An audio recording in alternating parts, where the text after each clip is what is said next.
സുഡിയോ എന്ന brand new generation പിള്ളേരുടെ ഇടയിൽ പരിചിതമാണ്. അത് ഓൾഡ് ജനറേഷൻ എത്രമാത്രം അറിയാമെന്ന് എനിക്കറിയത്തില്ല ജയ്. കാരണം ഏറ്റവും മിനിമലൈസ് ആയിട്ടുള്ള റേറ്റിൽ ഏറ്റവും ഫാഷനബിൾ ആയിട്ടുള്ള ട്രെൻഡി ആയിട്ടുള്ള വസ്ത്രങ്ങൾ വിൽക്കുന്ന ഒരു വസ്ത്ര വ്യാപാര സ്ഥാപനമാണ്. ടാറ്റയുടെ കീഴിൽ പ്രവർത്തിക്കുന്ന അവരുടെ ഒരു വലിയൊരു സംരംഭമാണ്. ടാറ്റ എന്നും ജനങ്ങളോടൊപ്പം നിൽക്കുന്ന ഒരു വ്യവസായമാണ്. നമുക്ക് എല്ലാവർക്കും അറിയാം. രത്തൻ ടാറ്റ ആയാലും അല്ലെങ്കിൽ JRD ആയാലും ജനങ്ങളോടൊപ്പം നിൽക്കുന്ന ഉൽപ്പന്നങ്ങൾ പ്രൊഡ്യൂസ് ചെയ്യുന്ന ആൾക്കാരാണ് അവർ. സോ ഇന്ത്യയിലെ ഏറ്റവും വലിയ ഭീമൻ വ്യവസായ ഭീമന്റെ ഉടമസ്ഥതയിലുള്ളതാണ്. ഇന്ത്യയുടെ സ്നേഹമുള്ള ഇന്ത്യക്കാർ നല്ലത് ചെയ്യണം, അല്ലെങ്കിൽ നല്ലത് ഉടുക്കണം, നല്ലത് ധരിക്കണം, നല്ലത് ഉപയോഗിക്കണം, ക്വാളിറ്റി ഉള്ള സാധനങ്ങൾ ഉപയോഗിക്കണം. ഉപ്പ് തൊട്ട് കർപ്പൂരം വരെ അല്ലെങ്കിൽ ഉപ്പ് തൊട്ട് വിമാനം വരെ ടാറ്റയുടെ കീഴിലുണ്ട്.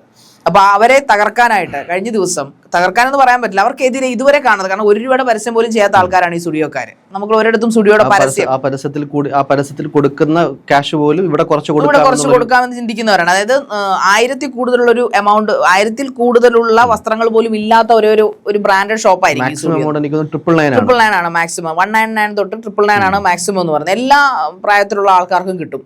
സാരി ഒഴിച്ച് അവിടെ എല്ലാം ബാക്കി കിട്ടും, ആണുങ്ങൾക്കും പെണ്ണുങ്ങൾക്കും എല്ലാം.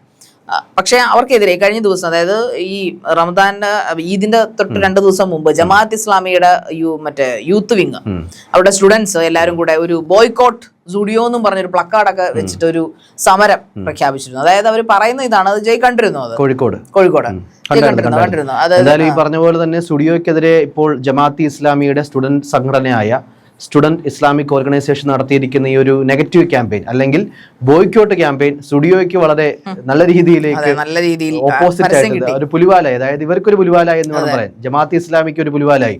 സ്റ്റുഡിയോയ്ക്ക് മുൻപില്ലാത്ത കളക്ഷനാണ് ഇപ്പോൾ കേരളത്തിലുള്ളതെന്നാണ് പറയുന്നത്.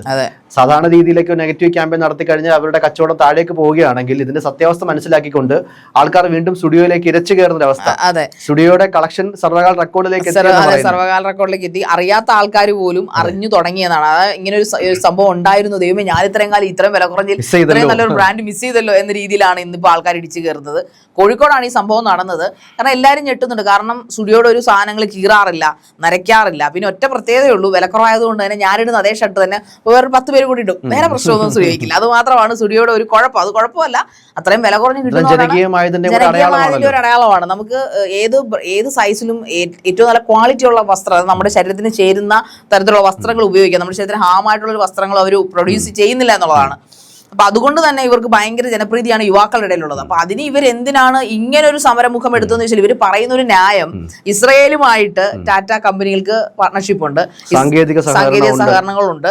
അതുകൊണ്ട് ചോര പുരണ്ട വസ്ത്രങ്ങൾ, എന്താ ഒരു സ്നേഹമല്ലേ ഗാസയിലെ ആൾക്കാരോടൊക്കെ എത്ര ഗാസയിലെ കുഞ്ഞുങ്ങളെ നിങ്ങൾ ഉടുക്കുന്ന ഈ ബക്രീദിന് അല്ലെങ്കിൽ ഈ ഇതിന് നിങ്ങൾ മേടിക്കുന്ന നിങ്ങളുടെ പുത്തൻ ഉടുപ്പിൽ ഗാസയിലെ കുഞ്ഞുമക്കളുടെ ചോര പുരണ്ടിട്ടില്ല എന്നുള്ള കാര്യം നിങ്ങൾ ഉറപ്പുവരുത്തണം.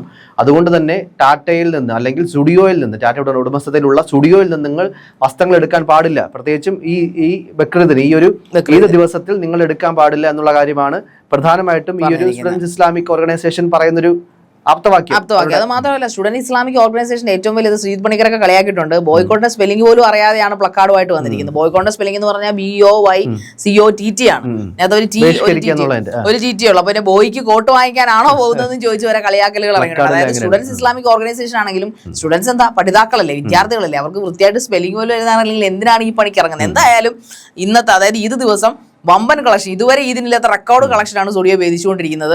പുതിയ ഔട്ട്ലെറ്റുകൾ ഉടനെ കേരളത്തിൽ തുടങ്ങുമെന്നൊക്കെ പറയപ്പെടുന്നു.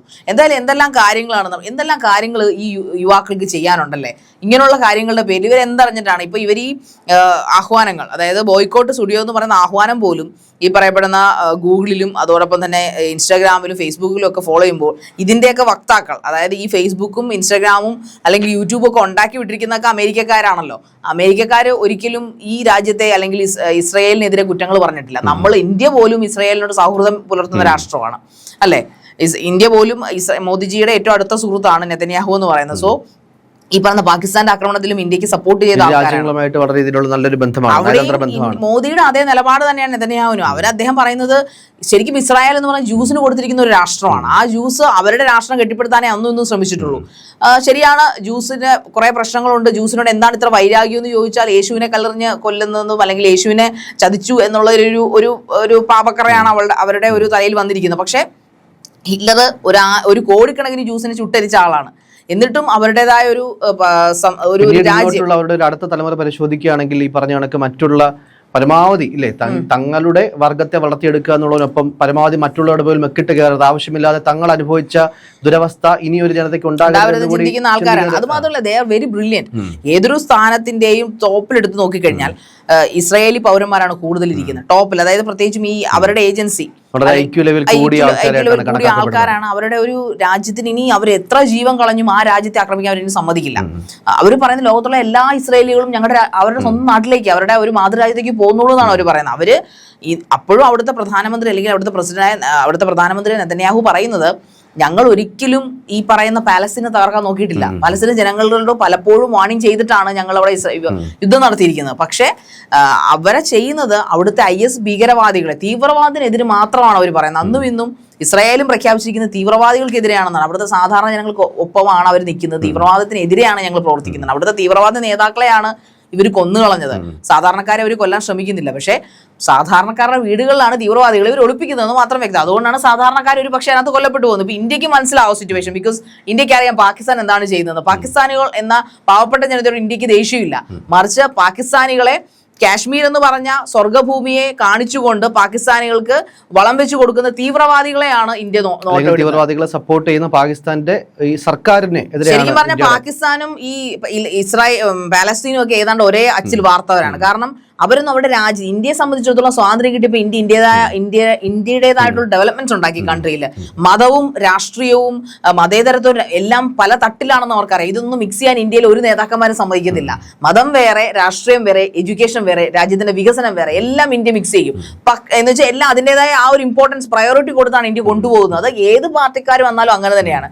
പക്ഷേ പാലസ്തീനിൽ അല്ലെങ്കിൽ ഇസ്രായേലിലും പാലസ്തീനിലുള്ള ജനത ചെയ്യുന്നതെന്ന് വെച്ച് കഴിഞ്ഞാൽ, പാലസ്തീനിലും പാകിസ്ഥാനിലും ഉള്ള ആൾക്കാർ ചെയ്യുന്നതെന്ന് വെച്ച് കഴിഞ്ഞാൽ, അവിടുത്തെ നേതാക്കന്മാരെല്ലാം ചെയ്യുന്നത് ഈ പറയപ്പെടുന്ന മതത്തിനെ വൈരമാക്കിക്കൊണ്ട് അവിടെ ഈ പട്ടാളത്തിന് അല്ലെങ്കിൽ അവിടുത്തെ ഒരു മിലിറ്ററിക്ക് കുറേ സംഭവങ്ങൾ, അതായത് രാജ്യത്തിന്റെ ദാരിദ്ര്യത മാറ്റാൻ ഉപയോഗിക്കേണ്ട പൈസ കൊണ്ട് അവർ ചെയ്യുന്ന കാര്യങ്ങൾ അവിടുത്തെ രാജ്യത്തിന്റെ മിലിറ്ററി പവർ, മറ്റു രാജ്യങ്ങളെ തങ്ങളെ ആക്രമിക്കാതിരിക്കാൻ വേണ്ടി സ്വന്തം രാജ്യത്തിലെ മിലിറ്ററി പവറിനെ കൂട്ടുക എന്നല്ലാതെ അവരിന്നും കൊടും ദാരിദ്ര്യത്തിലാണ്. ഈ പറയുന്ന പാലസ്തീനികളായാലും പട്ടിണി കിടന്നാൽ പോലും സൈന്യത്തെ പരമാവധി ശക്തിപ്പെടുത്തുക എന്ന്. അതുകൊണ്ട് തന്നെ പാകിസ്ഥാൻ മൂക്കും കുത്തി വീണുകൊണ്ടിരിക്കുകയാണ്. അവരവരുടെ GDP ആയാലും അതല്ലെങ്കിൽ അവരുടെ സാമ്പത്തിക രീതി ആയാലും ഭയങ്കരമായി അതിദാരിദ്ര്യത്തിലേക്ക് പോയിക്കൊണ്ടിരിക്കുകയാണ് പാലസ്തീൻ. അത് തന്നെയാണ് പാലസ്തീനിലല്ല പാകിസ്ഥാനില്ല, അത് തന്നെയാണ് പാലസ്തീനിൽ സംഭവിച്ചുകൊണ്ടിരിക്കുന്നത്. ഇപ്പൊ ഗ്യാസ് തകർന്നു, അല്ലെങ്കിൽ പാലസ്തീൻ ഡെവലപ്മെന്റ് രാജ്യമൊന്നുമല്ല, അവര് അമ്പേ തകർന്നുകൊണ്ടിരിക്കുകയാണ്. ഇവൻ ഇസ്രായേൽ ഒരിക്കൽ ആ പാലസ്തീനി പൗരന്മാരെ രക്ഷിക്കാൻ വേണ്ടിയിട്ട് സ്വന്തം രാജ്യത്ത് ജോലി കൊടുത്ത ആൾക്കാരാണ്.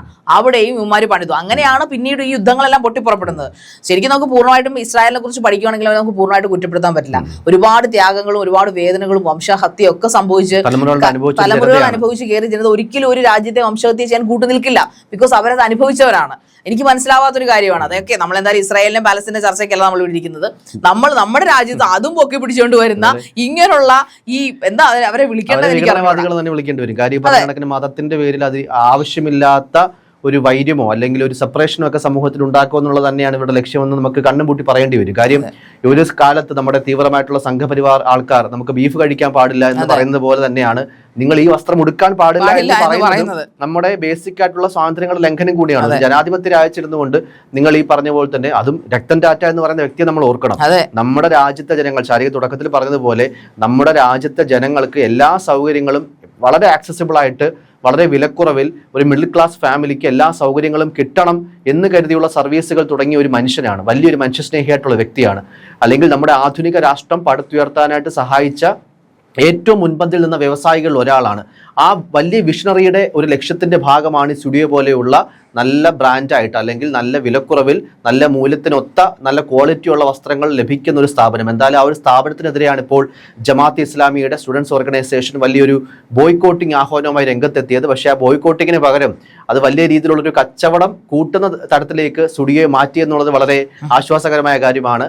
ബോയ്ക്കോട്ട് സ്റ്റുഡിയോ എന്ന് പറയുന്നതിനൊപ്പം തന്നെ സപ്പോർട്ട് ടാറ്റ എന്ന് പറയുന്നൊരു ഹാഷ്ടാഗും കൂടെ അല്ലെങ്കിൽ ആ ഒരു ക്യാമ്പയിനൂടെ വളരെ സജീവമായി സോഷ്യൽ മീഡിയകൾ തകർത്തുകൊണ്ടിരിക്കുകയാണ്. എന്തായാലും ഈ ബലിപ്പെരുന്നാളിന് ഒരു രീതിയിൽ നിങ്ങൾ സ്റ്റുഡിയോയിൽ നിന്ന് വസ്ത്രങ്ങൾ എടുക്കരുത് എന്ന് ആഹ്വാനം ചെയ്യുന്ന ജമാഅത്തെ ഇസ്ലാമിയുടെ തലക്കടിച്ചുകൊണ്ട് ഒരുപാട് ആൾക്കാർ, അല്ലെങ്കിൽ സ്റ്റുഡിയോ എന്ന് കേൾക്കാത്ത ആൾക്കാർ പോലും സ്റ്റുഡിയോ പറ്റി അറിയുന്ന അവസ്ഥയിലേക്ക് ആ ബ്രാൻഡിനും ആ ഒരു കമ്പനിക്കും വലിയൊരു മൈലേജ് കൊടുക്കുന്ന അവസ്ഥയിലേക്ക് ഇപ്പോൾ ജമാഅത്ത് ഇസ്ലാമിയുടെ ബോയ്ക്കോട്ട് മാറിയിരിക്കുകയാണ്.